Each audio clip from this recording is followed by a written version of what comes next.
nadie me quiere, todos me odian, mejor me como un gusanito. Nadie me quiere, me como lo de adentro. Qué rico gusanito. Me la tengo que aprender. Nunca la había Tenías que oído. ser biólogo. Tenía que ser, pero además se come el gusanito, Sí, la por eso, bióloga. ay, No puede sabe. ser. Andrés, ¿cómo estás, Andrés? ¿Ya te la aprendiste? Bien, gracias. No. Todavía no llegamos a eso. Sí, todavía no me hacen mis redes Eso puedes sociales. recomendar a tus pacientes. Sí, un Así, gusanito. ¿Nadie te quiere? ¿Todos te odian? Toma un gusanito.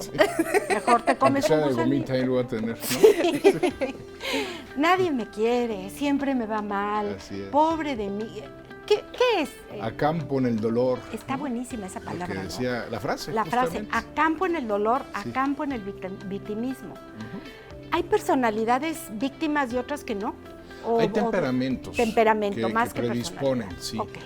Pero también hay personalidades. Sí. El temperamento es la configuración genética con la que nacemos y que nos predispone para ciertas formas de procesar y de reaccionar en la vida. Temperamentos nerviosos, tranquilos, alegres, preocupones y víctimas, ¿no? Pero también hay personalidades que, aunque no hayan tenido un temperamento como tal que los predisponga al drama, a hacerse víctimas, sí por su propia biografía y por diversas razones de la misma, desarrollaron una personalidad de victimismo. Pero al final tiene que ver con el mismo desafío.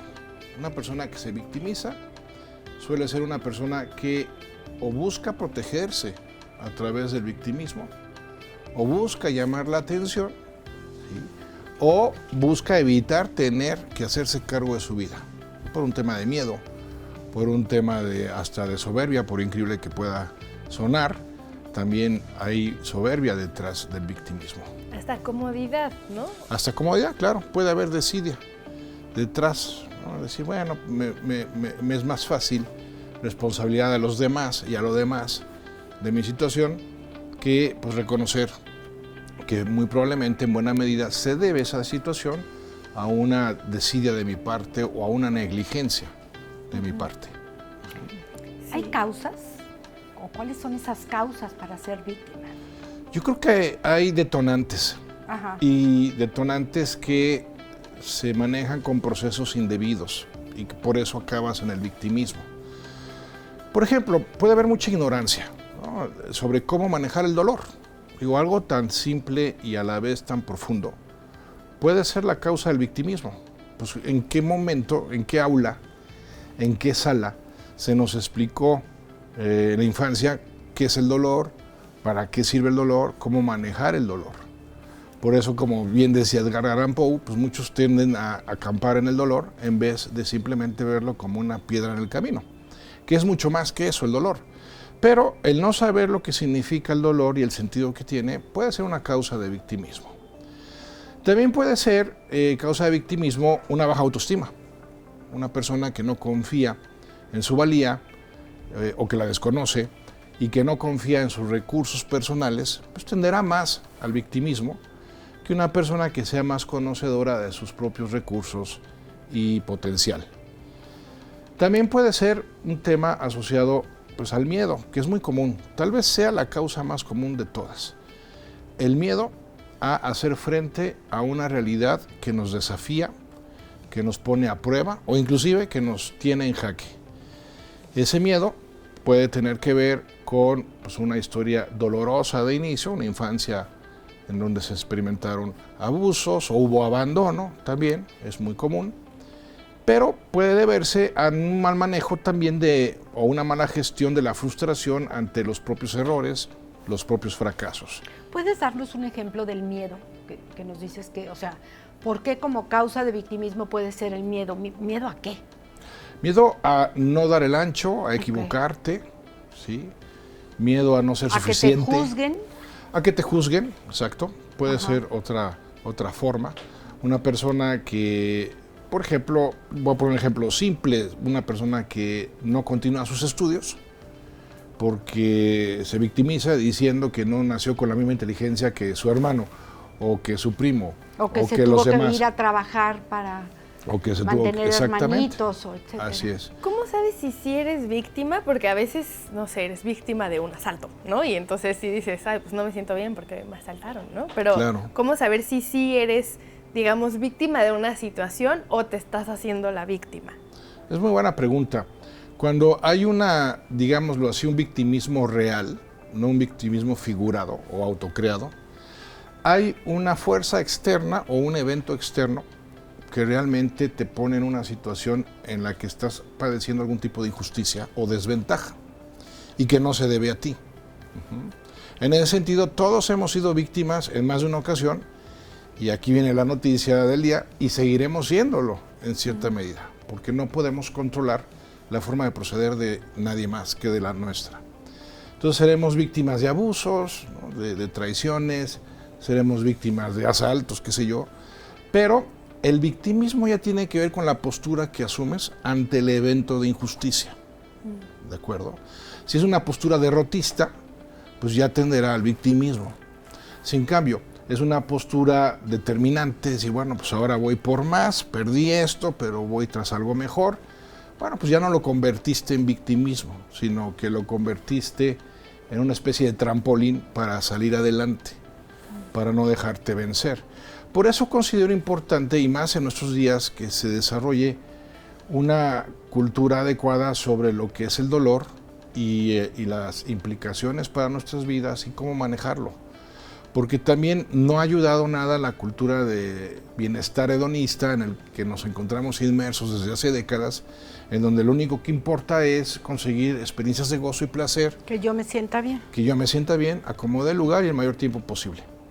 Que a ver, es una aspiración válida, pero siempre y cuando tengamos en presente que no será posible siempre, ni de manera total, porque pues somos seres, diríamos en filosofía clásica, contingentes, es decir, imperfectos, en proceso evolutivo, y por lo tanto sujetos de no solo injusticias, sino también de contratiempos o de inclemencias. No necesariamente tiene que haber una injusticia, basta con que haya una contrariedad o una dificultad para que alguien se pueda victimizar. Pero al final, y esta es la clave, es una elección personal. Uno no puede elegir cómo se siente ante una injusticia, ante un contratiempo, ante una dificultad, pero siempre estaremos en posibilidad de elegir cómo vamos a responder ante ello. Y es la respuesta la que importa, a final de cuentas. Y el problema de la persona que se victimiza es que no genera ninguna respuesta más que reacciones. Se queja, se lamenta, se hace menos, busca apoyo refugiándose en otros, que no es la manera definitivamente de salir adelante cuando se presenta algún tipo de adversidad en nuestras vidas. Todos quisiéramos sentirnos bien la mayor parte del tiempo. Sí. Sin embargo, yo lo veo así como un paquete que el tener este trabajo o tu trabajo está padrísimo, por eso digo, te conozco de toda la vida y creo que disfrutas mucho tu trabajo, pero algo habrá que a lo mejor no te encante. Sí. Y si tú te enfocas en aquello y te haces la víctima, o sea, yo pues sí es que no, la levantada antes de las 6 de la mañana no es de Dios, o sea, de verdad, a mí me sigue pesando. Sí. Mi paquete de trabajo incluye levantarte antes de las 6. Así es. Me guste o no me guste. Sí. Entonces, a veces nos enfocamos en lo que no nos gusta y no vemos todo el resultado, el completo, todo el paquete completo. Así es. Y ese es un punto fundamental, Amel, que mencionas, el del enfoque. El enfoque es crucial porque al final siempre vamos a tener la posibilidad de centrarnos en lo que no se está dando como quisiéramos o en lo que podemos hacer al respecto. En otras palabras, o te enfocas en lo perdido o te enfocas en lo posible. Estamos hablando del victimismo, de las víctimas y de las ganancias que pueden tener víctimas. Tenemos llamadas, vamos con ella. Sí, Isabel Rodríguez te pregunta, mi hija en la escuela tiene una compañera que justo se victimiza, pero creemos que es puro chantaje. ¿Qué actitud debe tomar ante esto la niña? Claro, sin dañarla. Bueno, es muy buena pregunta, sobre todo porque lo que resulta desafiante aquí es la edad, es explicarle a una niña, me imagino que es pequeña, lo que es el victimismo. Pero en general, no solo para la infancia, suele ser muy útil preguntarle a la persona que se victimiza para que contextualice. Ahora sí que el qué tanto es tantito. Voy a poner un ejemplo muy simple. la hija de una clienta mía, y que ya tiene casi 18 años, un día llegó y dijo, todo me ha salido mal en el día. Y su mamá, que toma cursos conmigo, la sentó y le aplicó un principio de terapia cognitiva muy bueno. Le dijo, a ver, vamos a hacer una lista de todo lo que te ha salido mal hoy. Y fueron 2 cosas, ¿no? Entonces, con esas 2 cosas, su hija se quedó, no, bueno, es que yo sentí que era mucho más, ¿no? Y ahí la mamá le explicó que hay una diferencia, es el cómo te sientes y lo que realmente está pasando.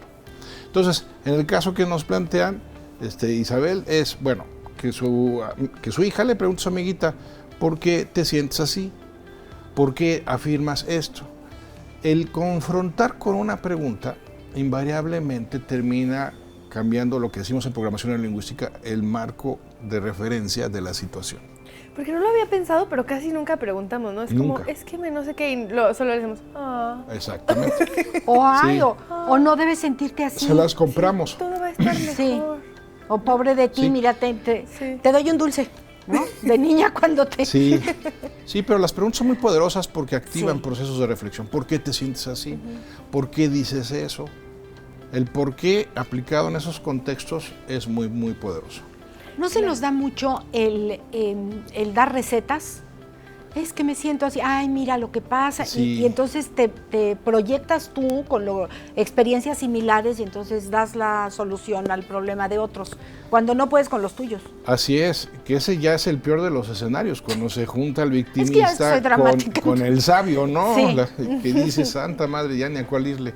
Pero efectivamente se puede dar ese contexto. Claudia Cárdenas, conozco a una pareja donde el esposo siempre se ha hecho la víctima para no trabajar. Ahí en mi pueblo les dicen diferente. Sí.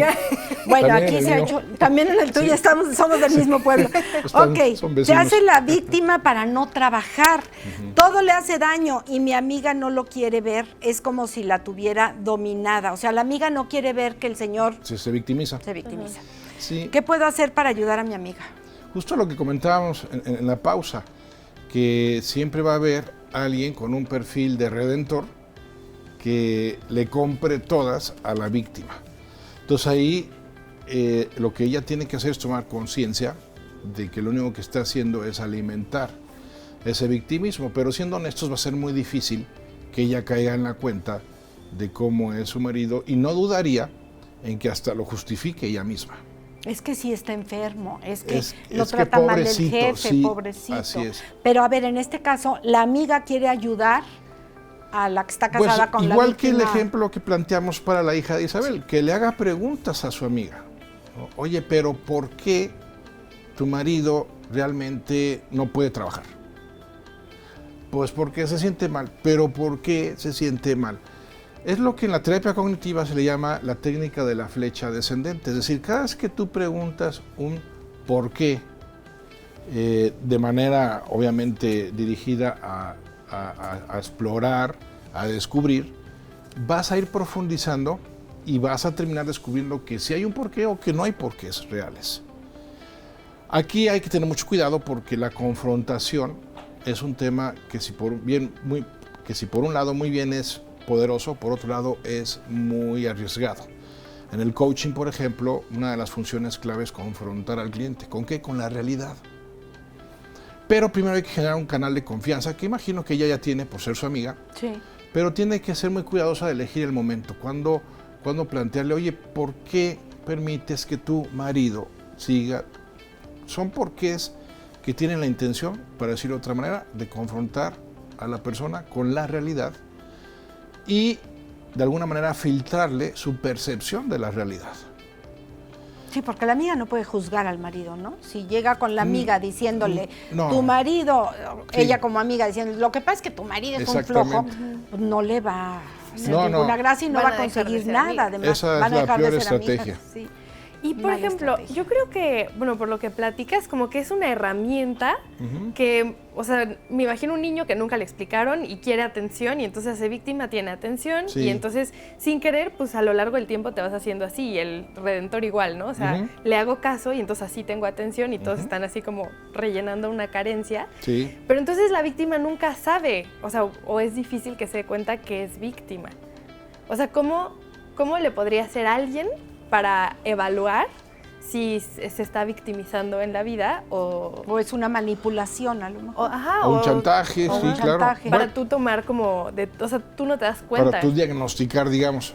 Bueno, justamente por el tipo de respuesta que elige o no. No hay pierde. La persona que se victimiza no hace nada al respecto. ¿Está contenta siendo víctima? ¿Está a gusto? ¿Está cómoda? ¿Está feliz? ¿Qué pasa con los Está segura, entre comillas. Se siente segura. Sí, no podemos afirmar que esté contenta, a menos que de plano sea en un contexto de manipulación, tipo, ay, se me fue la Narcisista. mala esta de la novela famosa. Catalina Krill. Catalina Krill. La del parche, exactamente, sí. Exactamente, la del parche. Sí. Solo que sea un perfil así, sí puede sentirse contenta, pero ya estamos hablando de un esquema más sociópata, más anómala. Sí, casi nunca las víctimas es como, ay, pobre de mí. Sí, O sea, no. Pobre de mí. Bueno, Más bien- hubo una película que creo que es de la vida real que se hizo el paralítico no sé cuántos años con tal de no moverse. Sí. Y la bueno, persona caminaba y prefería estar en una silla de ruedas Sí. porque tenía la atención y los cuidados de todo el Es mundo. que eso es lo que obtiene, atención y seguridad. ¿Y si se la quitas? O sea, ¿te liberas tú y también ayudas o no? O Si sea, te dices, quitas la ¿estás silla siendo o- víctima? No, Ay, que hay pobrecito. no, ya le quitas la atención. Sí. Si le Ay, quitas la atención. Depende del vínculo que tengas con la persona. No, si es una amistad, pues sí, ya córtalas para siempre, como decíamos antes. Sí, pero si es tu mamá o es Pero tu hijo, sí, tu exactamente, esposa. ahí sí, ya, ¿qué ya es haces? más delicado, ¿no? Ahí pues es no comprársela y pues en la medida de lo posible aceptar que es así y no preocuparse. A ver, ahí lo más a lo que puedes aspirar, cuando no puedes hacer algo respecto a la relación, es pues aceptar que es así y no comprarle su situación para tú no engancharte con ella. Ok. Ya está ahí. Estaría padre la próxima vez, Andrés, es cómo nos enganchamos con las víctimas, ¿no? Sí. ¿Cuál es el papel del Salvador, por ejemplo, que Del mencionábamos Redentor. Bueno, ahorita? ahora hablemos del Redentor. Del Redentor. Sí, Tú, pobrecito, pero yo soy lo máximo y te salvo. sí, yo estoy aquí para ayudarte. Cosas de la vida diaria. Así es. En todos lados hay o habemos. Así es. Andrés Mares, muchísimas gracias. Seguimos con el correo electrónico siempre. seguimos. info@andresmares.com Ok. y con nuestras redes sociales ¡Y, guau! andresmares_mx. Perfecto. Recién Ahí, para que estrenadas. te Ahí, sí. Muchísimas gracias. Atención, señores, este tema de disfunción eréctil, fíjate que estará con nosotros el doctor Enrique Hans Moesquizar. Él es director del Centro de Urología Robótica de Querétaro y parece ser que tiene algo que ver la disfunción eréctil con un posible, y hay que subrayarlo, aviso de infarto. Con este tema continuamos.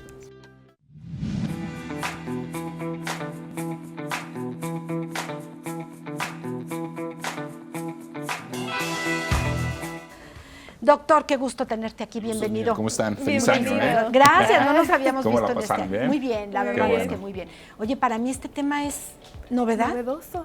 Sí. Está, digo, no Dos está de malas susto. noticias. Sí. Está como de noticias. Más o bien sea, para empezar bien el año, ¿no? para O sea, para empezar ver bien. qué tienes que hacer y cómo puedes evitar ¿Cómo el llegaron problema. a estos estudios que hombres que tengan disfunción eréctil puede ser un aviso de un posible infarto? Fíjate lo delicado. O sea, lo delicado es que esto llevará más de 15, 20 años Sí. que hay unos estudios que hizo cardiología, ni siquiera los urólogos.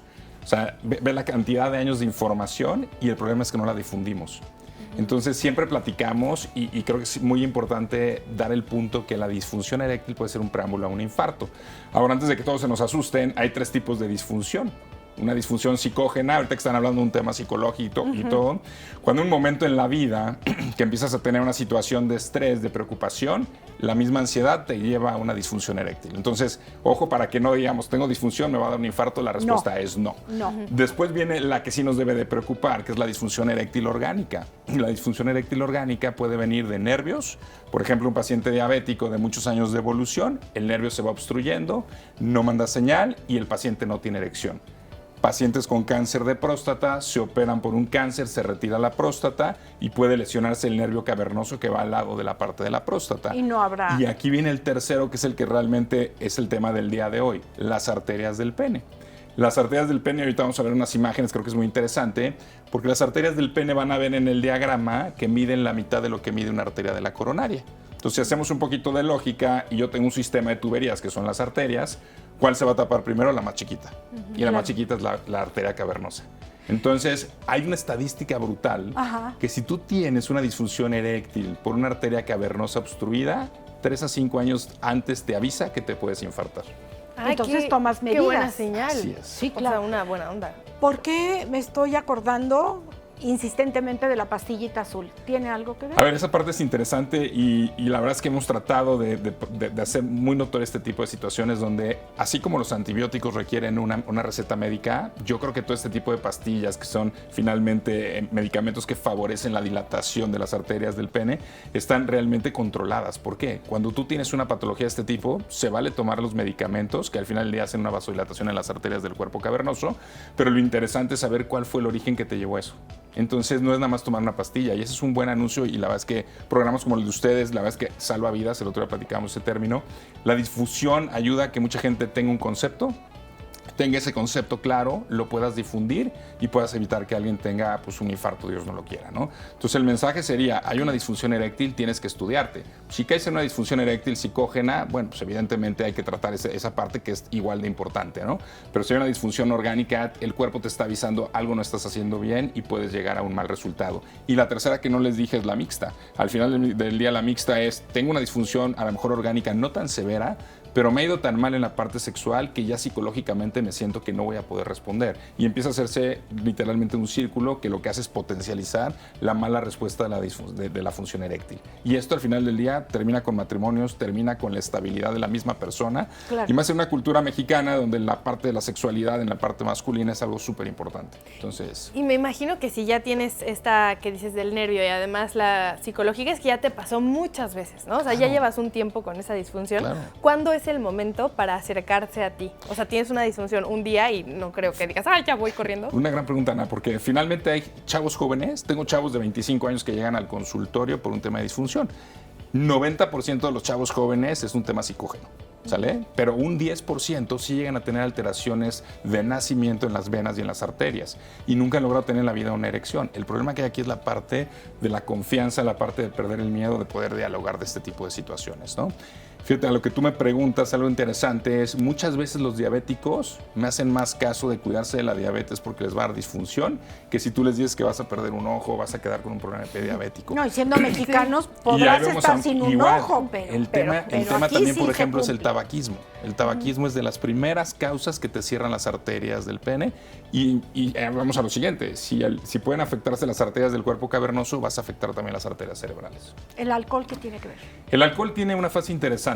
El alcohol, si llegas a tener, por ejemplo, un momento donde no llegues a una embriaguez, en ocasiones te potencializa la parte de la sexualidad porque te desinhibe.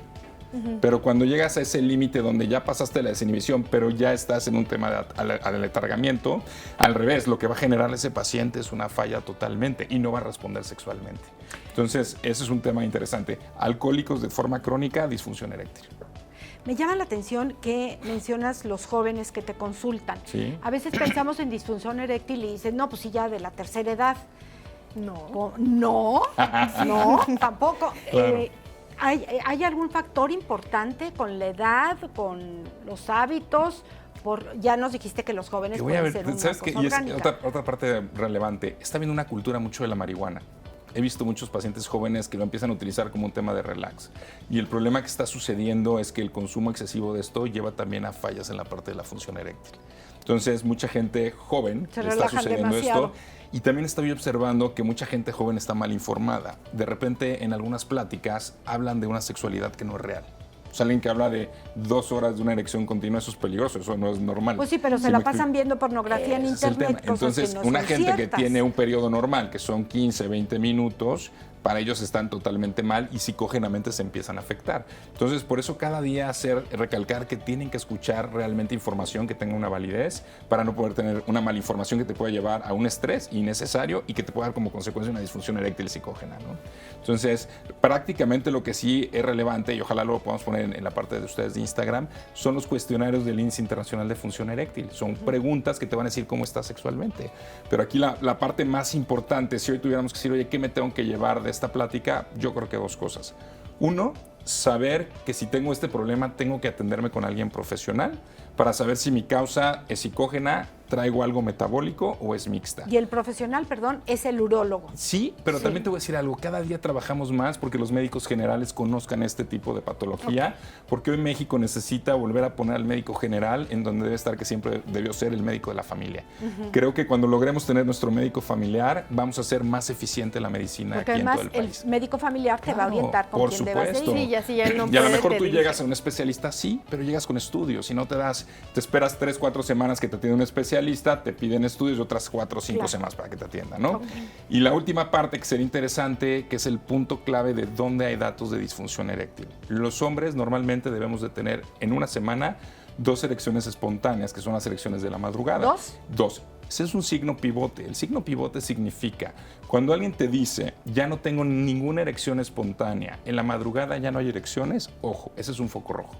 ¿De acuerdo? Porque esto finalmente también lo platico mucho con la pareja, que es un tipo de fisiología donde no tiene que ver nada de pensamientos, estímulos, visiones, absolutamente nada. Es un tema donde al final del día lo que se hace es proteger el órgano con óxido nítrico. El óxido nítrico genera la erección y eso se llama erección espontánea. Si no hay erecciones espontáneas en un periodo muy largo, ojo, estamos entrando en una cosa que se llama disfunción eréctil. Porque podrías pensar que si no tienes relaciones sexuales o algo así, pues... Claro, totalmente. Y aunque, pon tú, en un evento de una relación sexual sí tengas una erección, pero ya no tienes estas 2 espontáneas, sí hay un problema. Te está hablando que tus arterias no están tan permeables, que no están no están teniendo tan buena respuesta al óxido nítrico, que es el que al final del día relaja la parte de la arteria. Curiosidad, ¿por qué en la madrugada? Así. En la madrugada tiene que ver con la parte del sueño REM. Te atrevías. Tiene que ver con la parte del sueño REM, que es cuando estás finalmente en la mayor relajación y mayor liberación de óxido nítrico. Así Pero no es. tiene que ver con un deseo sexual. No, porque no hay, en ese momento Estás no hay dormido. pensamientos. Porque muchos no saben. O sea, yo me enteré muy tarde en la vida Es que que estás un muy hombre chiquita. puede tener una erección sin tener deseo sexual. No, y eso es importante porque ahora le dices, oye, ni lo regañen, o sea, es totalmente fisiología, ¿no? Claro. ¿En quién estás pensando? Decía, ¿con quién soñabas, mendigo?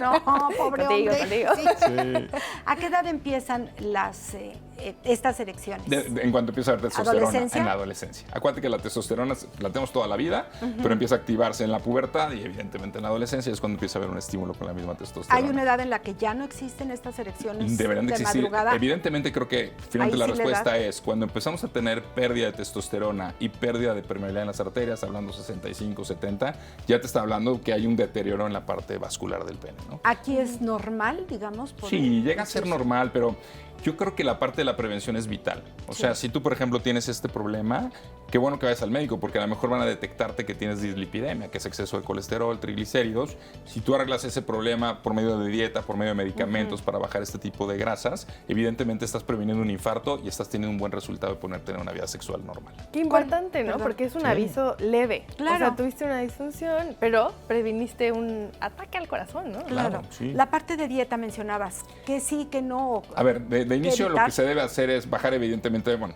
primero la parte del ejercicio. Yo creo que es vital que por lo menos estemos haciendo ejercicio 3, 4 veces a la semana cardiovascular. Ahorita la calistenia es algo que está ayudando muchísimo. Tratar de consumir evidentemente proteína, que es algo bueno, pero todo en control, que también es un detalle interesante hablando de eso.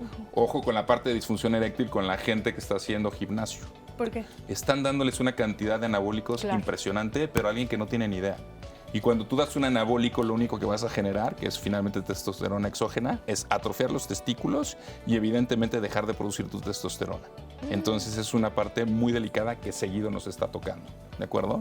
¡Qué miedo! Totalmente, sí. Entonces es una parte. Entonces, en la parte de la dieta, bajar la cantidad de alimentos con conservadores, tratar de bajar un poquito la parte de comida rápida, que eso es lo que nos afecta muchísimo. Las cosas que son sopas rápidas, esas también retirarlas de la dieta. Entonces, lo ideal es ejercicio, tratar de dormir bien, que es importante, 6, 8 horas.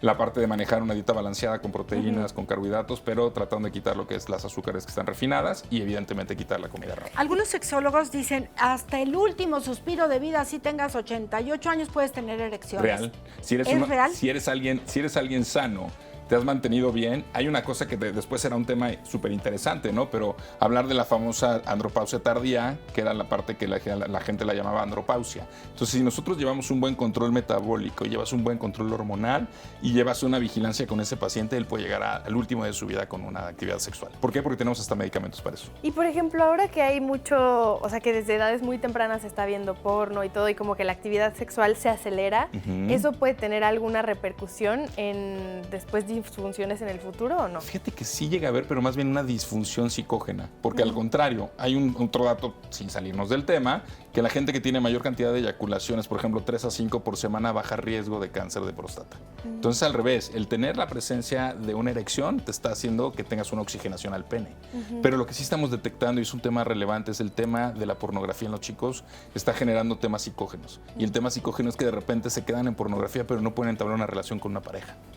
Y eso es bien grave. O sea, hay gente que dice es que no puedo porque me da temor, que no pueda responder, porque toda la vida he respondido a base de una imagen, ¿no? Y lo que veo no corresponde a mi realidad, Por supuesto. entonces el que está mal soy yo. Así es. No, los que están mal son pues, los que venden pornografía, que creo Totalmente que de es acuerdo. un gran Totalmente de negocio. acuerdo. Creo que es ahorita un gran problema.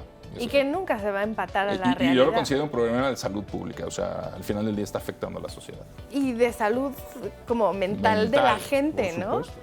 ¡Ay, qué interesante y qué importante que se acerquen a consultar estos temas! ¿Dónde te podemos encontrar? Estamos ahí en Centro de Biología Robótica Universidad de Querétaro, en el 442-130-7530. Estamos Star Médica y Ángeles Centro Sur, ahí en el área centro. Ok, 442-130-7530 para que te Claro que localices. sí. Muchísimas gracias. Un gusto como siempre. Feliz Gracias, año, ¿eh? te lo agradecemos mucho.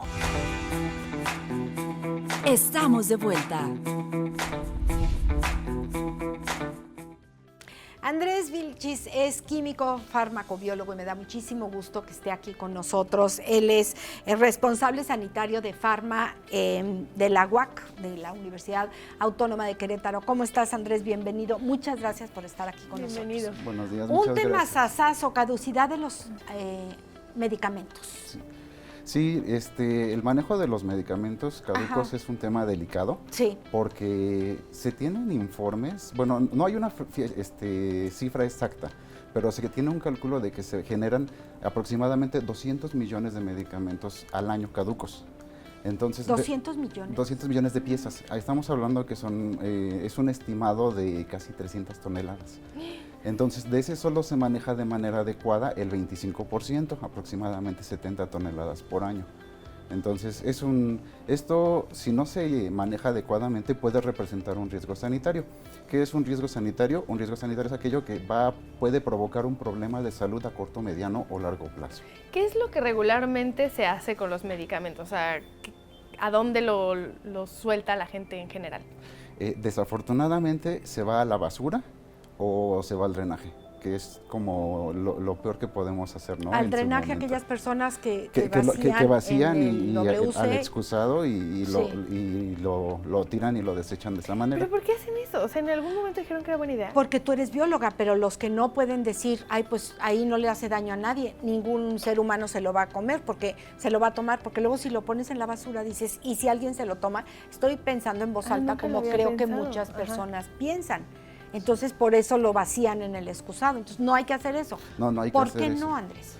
Porque eso puede crear problemas, tiene un impacto ambiental Sí. y tiene un impacto de salud bastante grave. El impacto ambiental es que, por ejemplo, si esa agua, por ejemplo, con esos medicamentos, los medicamentos son sustancias sintéticas que no están presentes en la naturaleza. Si llegan por ejemplo, a un campo, un sembradío, a través de las corrientes de agua, pueden crear una modificación a los medicamentos. Entonces, el riesgo, podemos consumir alimentos que se hayan contaminado con algún medicamento. Lo mismo pasa con los animales. Por ejemplo, los mantos acuíferos, los medicamentos pueden afectar directamente a la flora y fauna acuática. Entonces, eso es un riesgo de salud. En cuanto a, eso es en la parte ambiental. En la parte de salud, los medicamentos, mucha gente se automedica, que esa es una mala práctica que tenemos. Si el medicamento está caduco, puede crear una reacción adversa, puede crear algo que para lo que ya no está destinado, o sea, el medicamento ya cumplió con su ciclo, ya no debería de ser consumido por el humano, pero desgraciadamente tenemos la costumbre de que, me quedó medio tratamiento ahorita de que me enfermé, me vuelvo a enfermar y me lo vuelvo a tomar. Entonces, eso no es correcto. Y es que existe como este dicho entre la gente que muchos medicamentos no caducan. A mí me habían dicho como, puede estar caduco 2 años y funciona perfecto. Y entonces eso hace como que digas, bueno, pues me lo tomo. Sí, eso es cierto. Sin embargo, el consumir medicamentos caducos representa un riesgo. O sea, los laboratorios hacen pruebas para determinar que su medicamento, si le dan 2 años de caducidad, que a los 2 años sigue funcionando para lo que fue indicado. Algunos de laboratorios hacen estudios para determinar que hay medicamentos que 5 o 10 años después siguen teniendo las mismas propiedades. Sin embargo, lo correcto o lo ideal es no consumirlos una vez pasada su fecha de caducidad. ¿Y qué se tiene que hacer con ellos? Si ya tienes un medicamento caduco, no lo puedes tirar ni a la basura ni al excusado, ¿qué haces con él? Para eso hay contenedores. La industria farmacéutica en el 2010 creó una compañía que se llama Singrem. Es el sistema de gestión de residuos gestión de residuos y envases de medicamentos. Ellos tienen contenedores, lo que es en todos los centros comerciales, en las farmacias comerciales, en algunos centros de salud y en algunas delegaciones municipales también están esos contenedores. Algunos lugares también, como algunos hospitales, también tienen esos contenedores. Lo correcto es guardarlos en una bolsa e ir y desecharlos en esos contenedores para que sean procesados. Singrem se encarga de llevar estos medicamentos y darles el tratamiento adecuado. Dejarlos en la cajita, lo sacamos de la cajita, ¿cómo? En la caja. En la los caja. pueden dejar en la caja, así nada más, pero asegurarse de que quede en el contenedor. O sea, no lo vayan a dejar la pastillita ahí suelta. Sí, no. Y en la basura tampoco, porque otro riesgo también que hay es que muchos medicamentos se comercializan en el mercado negro. Entonces, estos medicamentos pueden volver a revenderlo en lugares de donde hay una zona de pobreza extrema. Dicen, bueno, hay lugares donde tienen medicamentos así a la venta. De que no tengas nada, que Así tengas uno que a lo mejor está caduco. Sí, Se entonces, los venden, qué sí, terrible. Pero representa un riesgo para la salud terrible. Un Así riesgo es. enorme, claro. Así es. Y también para, metiendo la parte bióloga, pero para la fauna silvestre también, para las plantas, todo lo que tiramos a la basura y al drenaje humano llega y afecta. Bueno, a las han hecho poblaciones estudios, ¿no? naturales. En el laboratorio donde tú trabajas. Sí, donde yo estoy se ha encontrado, por ejemplo, resistencia a antibióticos en mamíferos marinos, que ellos, ¿qué tienen que ver? Más que viven en el mar y nosotros tiramos nuestros desechos en el mar, ¿no? Y entonces ahí se empieza esta transferencia y a mí, o sea, no solo por ser bióloga, yo creo que cualquiera nos debería parecer un horror que nuestras sustancias químicas, que tienen muchos efectos como que no podemos conocer qué le va a hacer a un lobo marino, a un pez, a una anémona, llegue a ese lugar natural, ¿no?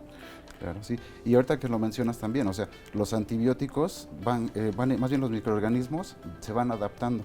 Entonces, si tú le das un medicamento que ya tiene poca actividad, va creando una resistencia y es por ello que ahorita los medicamentos son cada vez más complicados de que curen las enfermedades, o por eso se han estado presentando enfermedades más difíciles de curar por esta resistencia que se ha presentado por un mal manejo de antibióticos, que digo, eso se trató de frenar un poco en el 2010 con el acuerdo de venta de antibióticos, pero sin embargo a la fecha esto podría representar un riesgo de salud también. Sí, especialmente en cosas bacterianas, ¿no? Y si de por Así sí es. ya con nuestros desechos, digamos, normales, ya tenemos una afectación porque todo al final pues entra a nuestro cuerpo y sale por ahí, todavía si ponemos la pastilla y si estos desechos químicos, pues puede ser mucho más fuerte, ¿no?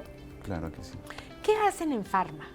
En Farma de la UAC. Así es, Farmahuac. Así está. Farmahuac. Sí, en Farmahuac tenemos nosotros en general es una farmacia, pero también tenemos droguería y elaboramos algunos productos, algunos medicamentos magistrales y oficinales. Hablando de manejo de los caducos, tenemos un contenedor de medicamentos caducos. También hay en la farmacia donde pues los esperamos. Hacerle una invitación a la ciudadanía que vamos a crear conciencia, sobre todo para las futuras generaciones, ¿no? De que tratar de frenar esta parte, que si bien no está muy regulada por la ley y por la normativa, pues nosotros pongamos nuestra parte para dejar de impactar tanto al planeta. En Farmahuac tenemos un contenedor de medicamentos caducos. Esto de acuerdo con el área de sustentabilidad, los recolectamos y se entregan a la empresa de Singrem. ¿En dónde está ubicado Farmahuac? En el centro universitario, en el campus Cerro de las Campanas. Ahí estamos a un costado de la explanada de Rectoría. Y hacen droguería también, o sea, ahí preparan ciertos algunos medicamentos o algunos productos magistrales, oficinales, algunos. ¿Qué es eso de remedios, magistral y oficinal? Los medicamentos magistrales son aquellos que te indica un médico. Por ejemplo, te dice, yo quiero que lleve, no sé, óxido de zinc, un talco, hasta un antibiótico, por ejemplo, ya nosotros tenemos la facultad para poder elaborarlo.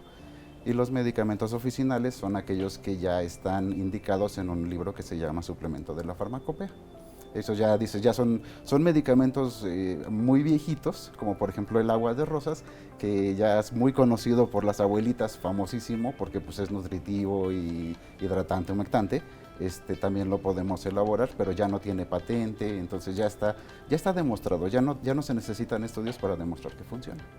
Ay, qué padre. ¿Qué otro además del agua de rosas hay? Tenemos el agua reina, que es exfoliante y astringente. Tenemos Productos de belleza también. Sí, de belleza, sí. Tenemos uno que podría tomarse de belleza, pero también es muy bueno en cuestión de salud, es la glicerina compuesta. Ese medicamento está indicado, por ejemplo, para los pacientes diabéticos, que los pacientes diabéticos sufren de mucha resequedad en la piel. Sí, de resequedad en la piel. Esa resequedad les llega a provocar ciertas cuarteaduras. La glicerina compuesta les ayuda a mantener la piel humectada, hidratarla, y aparte tiene un compuesto que es tintura de Benjuy, que por ejemplo si las llagas llevan a presentarse alguna llaga pequeña, evita que se infecte. ¿Es líquida esta glicerina? Sí. Dicen que es maravillosa, bueno, yo he oído que es buenísima. Así es. Que Sí. muchas cremas hidratantes o suavizantes para manos tienen glicerina, ¿no? Así en es. este compuesto. Sí. ¿Podemos llegar y pedir que me hagan algo que yo tengo la receta, no sé, de la bisabuela? Si no tuve abuela, menos bisabuela. Pero bueno, sí tuve porque de algún lado salí, pero la conocí. Muy bien. Nos falta un poco en cuestión de materia prima, sin embargo, podríamos ver la posibilidad de que se preparen. Pues está interesante lo que se hace ahí en Farmahuac. Sí, Así y es. para el desecho de los medicamentos, ¿es cualquier medicamento? ¿Ustedes reciben de todo? Porque me imagino, ¿qué hacen con los jarabes, con todo lo tomado, inyecciones, todo eso reciben? Sí, que venga en su frasco. O sea, por eso les decía, o sea, que venga en su empaque, así de preferencia, o el frasquito, lo ponemos en el contenedor y Singrem es quien se encarga de su destrucción. Medicamento homeopático También, también. sí. Sí, también, no todo lo que es medicamento caduco lo podemos desechar. Y nos hiciste el favor de traernos 10 paquetitos. 10 así es. paquetes. Oigan, vean qué monada. Esto es, el primero es alcohol. Es alcohol glicerolado. ¿Para qué sirve el alcohol? Ese se utiliza en lugar del gel antibacterial. Es un desinfectante para manos. Tiene el mismo efecto que el gel antibacterial, pero no maltrata las manos. Para los niños que luego son enemigos de estarse lavando las manos, hay por lo menos un alcoholazo. Así es. Y el otro frasquito es agua de rosas. Agua de rosas. ¿Para así la es. piel? Sí, se utiliza como humectante, como hidratante. Mucha gente lo utiliza nada más para refrescarse, o sea... O sea, te lo echas así como... Sí, se lo echan así nada más, o sea... Un chisguetazo, ahorita ahí te va en el corte. Sí. Para las 10 primeras personas que nos escriban 442-676-0392, nos ponen su nombre y nos dicen yo quiero un paquetito y con mucho gusto las 10 primeras se llevan este regalito. Y hay otra cosita. Así es que escribe rápido. ¿Qué es esto? Unos caramelos. Esos son caramelos. Para endulzarnos la vida. Ay, qué Sí, rico. sí. Qué rico. Son Aquí está este dulces. paquetito para las 10 primeras personas y de verdad te agradecemos mucho, Andrés, que No. nos obsequies esto para nuestro público y que nos vengas a ilustrar qué hacer con los medicamentos. Claro que sí. No se automediquen, por favor. Sí, no, lo importante es crear conciencia, ¿no? Lo que les decía, sobre todo para las futuras generaciones, pues tratarles de dejar un mundo un poco mejor. Es que te iba a comentar esto, nadie nos enseñó qué hacer con las medicinas. ¿No? No Nunca es te un dicen. tema que hasta ahorita así como, ¿y ahora Sí. qué hago con esto? Pues lo tienes a la basura y ya, ¿no? Sí, es una falta de cultura. que Es tenemos. falta de cultura. Así es. Muchísimas gracias, Andrés Vilchis, te Gracias agradecemos por la mucho. invitación. Y vayamos a la Farmahuac. Muchísimas gracias.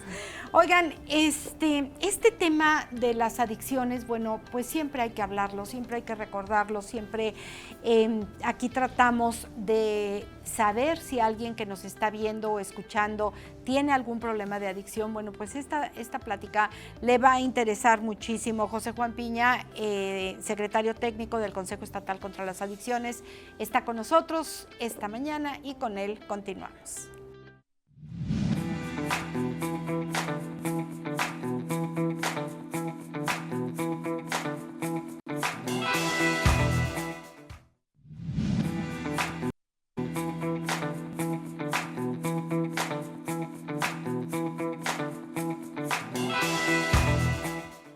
José Juan Piña, qué gusto tenerte aquí como siempre. ¿Cómo estás? Bien, bien. De Un gusto Seca, siempre estar con gracias. ustedes, con su bajo auditorio. Bienvenido. Salud mental y Sí. adicciones. Sí, ¿Hay una relación? sí, hay un concepto que se llama comorbilidad. La comorbilidad es una enfermedad asociada a otra. Generalmente una persona que es adicta siempre o en la mayoría de las veces tiene un problema también de salud mental, ya sea depresión, ansiedad o entre otro tipo de cosas, ¿no? Es muy amplia la gama de la salud mental. ¿La misma adicción te provoca estos problemas de salud mental o ya tenías problemas de salud mental ¿Qué y fue llegaste primero, a una adicción? verdad? Sí. ¿El Sí. huevo o la gallina? ¿El huevo o la gallina? Ahí puede ser una o la otra o simultáneo. Es decir, puedo tener una persona que esté pasando por una depresión muy severa, sobre todo en estas fechas, con el frío, el fin de año, mucha gente se deprime. A lo mejor pide redes sociales, no me refiero al Facebook, sino familia, etcétera, y lo resiente mucho en estas fechas. Entonces eso causa mucha depresión y si no lo canalizo bien, si no lo puedo sacar, pues hay gente que busca en las drogas, en el alcohol, otro tipo de sustancias, una forma de sacarlo, es decir, a lo mejor yo me siento muy triste, muy deprimido o tengo mucha incapacidad de expresar lo que siento y me echo unas cervezas, ¿no? Y estoy con mi amigo, oye, fíjate que me pasa esto. Entonces como que lo sueltan, lo expresan. O de repente se ponen manacopa o violentos y es porque lo traen ahí como muy reprimido, es decir, como que no lo hablan y con la adicción como que lo pueden expresar, ya sea verbalmente o con acciones. Y así vas sintiendo que te ayuda, por ejemplo, a hablar y tomas más y poco a poco pues vas agarrándote de ahí, ¿no? Sí, estuve con los AA el domingo pasado Sí. y me pareció muy curioso el testimonio de uno. Decía, no, pues que yo tomo alcohol, por ejemplo, porque me relaja, porque me hace sentir feliz, puedo platicar más, me siento acompañado. Entonces, lo que nos está hablando esa persona es de todas las carencias que tiene, ¿no? O sea, si está en su juicio no se siente feliz, ni acompañado, ni relajado. Entonces buscan el alcohol o en otro tipo de sustancias como una salida ahí y de tener un problema así, a lo mejor, pues se convierte en un problema mayor porque se le suman las adicciones. ¿De qué manera el Consejo Estatal contra las Adicciones nos puede ayudar? Si tenemos problemas de salud mental antes de una adicción, ¿nos pueden ayudar también? Sí. De las cosas buenas, entre comillas, que nos dejó la pandemia, fue que como que destapó un problema muy grande que había de salud mental, sobre todo depresión, ansiedad e ideación suicida. Entonces, de repente ya los servicios de salud no se daban abasto de tanta demanda. Entonces, como ahí en el consejo tenemos muchos psicólogos, la federación se implementó que nosotros también le entráramos. Entonces, a partir del 2022, estamos trabajando no solamente adicciones, sino problemas de salud mental, sobre todo depresión, ansiedad e ideación suicida. Todas son invalidantes, ¿no? Y bueno, la ideación suicida pues no puede llevar a algo más grave, ¿no? En este caso. ¿Cuáles son las adicciones más comunes que llevan a problemas de salud mental? Pues en general todas, o sea, Marihuana, alcohol. alcohol, sí, porque como les decía, como que lo utilizan como para evadir, ¿no? Las problemáticas que tienen, o sea, las sustancias. Y la misma sustancia hace que cambie, ¿no? O sea, una persona que consume cristal, de ser alguien, por ejemplo, muy tranquilo, se puede convertir en alguien muy violento. Y la misma violencia hace que se quede solo. Y la misma soledad le provoca depresión. Y la depresión lo lleva a seguir consumiendo y se vuelve un círculo vicioso pues, que acaba con la persona. Y no solamente con ellos, sino con la familia y el entorno. Claro, José Juan, hay drogas que en sí vuelven a una persona tranquila en una persona violenta. Sí, sobre todo el ahorita que cristal. mencionabas. Ajá. O sea, hay un cambio de actitud, de personalidad. Ajá. Y como pues tiene muchas cosas, no tiene sosa, tiene gasolina, entre otro tipo de cosas, pues va destruyendo el cerebro. Se fuma, Ajá. se unta, se come, se qué. Se puede fumar, se puede comer. Se puede comer, ajá, inhalar. Se puede inyectar, sí. ¿Cómo alguien puede darse cuenta de que, por ejemplo, su hijo, su compañero o alguien cercano está teniendo estas adicciones? Porque, por ejemplo, para mí el cristal igual es cómo se come, cómo cómo se ¿Cómo lo- funciona. Generalmente lo fuman. Pero Ajá. hay mucha, o sea, sí hay mucho consumo y uno no sabe. Uno piensa Ajá. que alcohol y marihuana, pero en realidad hay muchas drogas al acceso de mucha gente y Ajá. especialmente gente joven, ¿no? Sí, sobre todo en la gente joven, empieza a haber cambios de conducta. Es decir, si tengo un jovencito, de por sí la adolescencia es un proceso muy complejo, ¿no? Pero si de repente lo tengo habituado a ciertos hábitos de conducta, que es alegre y de repente ya no, que se encierra mucho en su O sea, hay habitación. cambios en la conducta. Ajá, que se empiezan a desaparecer cosas en la casa y quién sabe quién, empieza ya a bajar en su calificación. Desaparecen las cosas porque se las Se roban las para roba para venderlas, comprar, así es. para el consumo. Ajá. Y esos son señales, a lo mejor no que está consumiendo, pero que algo le está pasando, a lo mejor en salud mental también, que ha sufrido bullying o que está consumiendo o que se me deprimió. Incluso la adolescencia es el desencadenante o surgen enfermedades más fuertes como psicosis, ¿no? Como esquizofrenia. Entonces, estar atento con quien vivo y acercarse y preguntarle, oye, ¿qué te está pasando? Noto cambios, etcétera, y acompañarlo, porque si uno lo regaña, los confronta de una forma violenta, pues más que aceptar la ayuda, pues se van, ¿no? Se quitan, se enojan más. Si alguien voluntariamente no quiere acercarse al Consejo Estatal contra las Adicciones, los padres o la pareja o algún Ajá. amigo, ¿lo podemos llevar? ¿Funciona? Sí. ¿O tiene que existir De la preferencia voluntad del paciente? que haya voluntad, sobre todo para cuando es no tan grave, no, atención psicológica. Y también ofrecemos programas para papás. Es decir, el papá lo detecta, va con nosotros, lo orientamos lo que debe hacer. Se le da una cita a ambos para que puedan asistir. Y no solamente se atiende, por ejemplo, al hijo o al familiar, sino también se atiende a quien lo está llevando, ¿no? Para que pueda lidiar con eso. Ajá. Porque muchas veces tanto los problemas mentales como las adicciones pues engloban todo el círculo familiar o Ajá. incluso de amistades, ¿no? Sí, incluso la adicción puede ser el síntoma de la familia. Ajá. Claro, está hablando de algo, ¿no? Sí, Nos de algo que no está diciendo funcionando, algo. así es. ¿Funciona como por horarios? ¿Van y vienen? ¿Los adictos se quedan ahí? ¿Cómo funciona el centro? Nosotros contamos con 7 centros de atención primaria en adicciones, que se me fue el nombre, Secosamas. Ajá, centros comunitarios de salud mental y adicciones, Sí. discúlpenme. Y tenemos 3 en Querétaro, hay uno en Tequis, uno en San Juan de Río y uno en Cadereyta. Y estamos de 8 a 3:30 de la tarde, de 8 de la mañana a 3:30. Y la terapia que dan ahí es ambulatoria. Tienen que asistir una vez a la semana de forma gratuita y dura aproximadamente 1 hora y media y no tiene ningún costo. Ajá. ¿Qué tanto recae un adicto? Depende de la adicción. Hoy es bien seguido. Más o menos la estadística que hay mundial es que una persona que ya tiene una adicción, de 10, 3 se llegan a curar. 7 recaen. Ajá, sí, y esos 3 a veces también recaen. Y es O muy sea, complejo. es altísimo. Sí, es mucho más fácil prevenir que tratar. Y eso aplica para toda la cuestión de salud en general. Sí, pero es muy, muy alto y es muy ¿Cómo devastador. previenes Ajá. que tu hijo no se vuelva adicto? ¿Qué tendrían que hacer los papás? Ajá. Que tampoco se trata de echarse la culpa, ¿no? Ajá. Porque luego los papás cargan con esto. Sí, para prevenir que un jovencito, un niño, consuma drogas, incluso no se necesita hablarles de las drogas. Lo que se trabaja o se puede trabajar son los valores, la autoestima, una buena comunicación familiar, que tengan un buen proyecto de vida, Actividades que sean familiares en asertivos, que sepan decir que no, que sí cuando realmente quieren algo. Si yo fortalezco todo esto en mi familia, en mis hijos, cuando la vida les ponga una droga enfrente, ellos van a decidir o pueden decir que no quieren eso para ellos, porque se sienten bien consigo mismos sin necesidad de nada.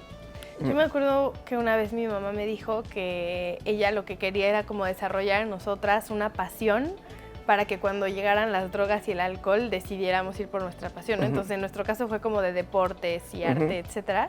Pero ahorita cada vez es menos común, como los niños, algunos ya no quieren correr y ya no quieren así, como que ya nos está fomentando esta cultura del deporte y muchas veces el deporte te salva de todo eso, porque quieres poder seguir corriendo, quieres poder seguir compitiendo, quieres poder seguir bailando y entonces no te vas a dar el lujo de que tu actividad mental o física se vea comprometida, ¿no? Sí, el deporte bien canalizado es muy buen factor protector contra las adicciones.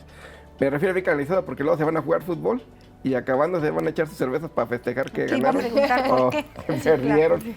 Entonces, bien encaminado es muy, muy buen factor protector. Y sí, desafortunadamente, por cómo está ahorita la sociedad, uno como que se aísla mucho con los aparatos electrónicos, ¿no? Están comiendo en familia y todos están con su teléfono celular.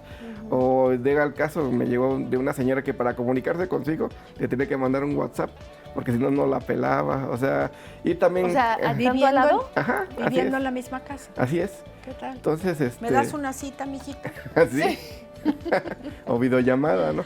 Entonces sí es importante retomar ese tipo de cosas, Sí. impulsar al deporte, abrazar a mi hijo, a mi hija, decirle que la quiero, ¿no? Claro. Porque luego también no hay eso, ¿no?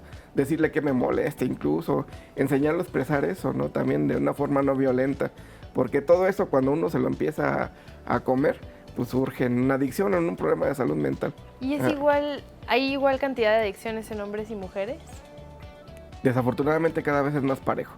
Sí, ganan un poquito más los hombres. Sí, hace unos Ajá. años hablábamos más de hombres, Ajá, pero es más ¿no? parejo. Y Pero yo se lo ahorita ya- adjudico, esto es muy empírico, a que acepta más el tratamiento un hombre que una mujer. La mujer todavía es como un tabú. Entonces lo vive más como en escondido. Escondido. Así es. Qué barbaridad, estos temas siempre pues cada vez me erizan más la piel porque pues, no le veo solución. Hemos hablado hace 20 años, 30 años y cada vez hay más y cada vez empiezan a más temprana edad y cada vez nos vamos desvalorizando en las familias. Así es que bueno, pues echémosle un ojito y ojalá que podamos rescatar estos valores. José Juan Piña, muchísimas gracias. Como siempre te agradecemos. Muchas gracias a los dos, un gusto conocer. Que se acerquen, ¿no? A Seca Querétaro. Sí, estamos al teléfono 442-212-0408 o en nuestras redes sociales tenemos todas con @seca QRO de Querétaro, Seca con C de casa las dos. Ok. Y el teléfono 442-212-0408. Así es. Muchísimas gracias. Gracias por tu sintonía. Te esperamos muy pronto para seguir platicando aquí en Confianza. Hasta pronto.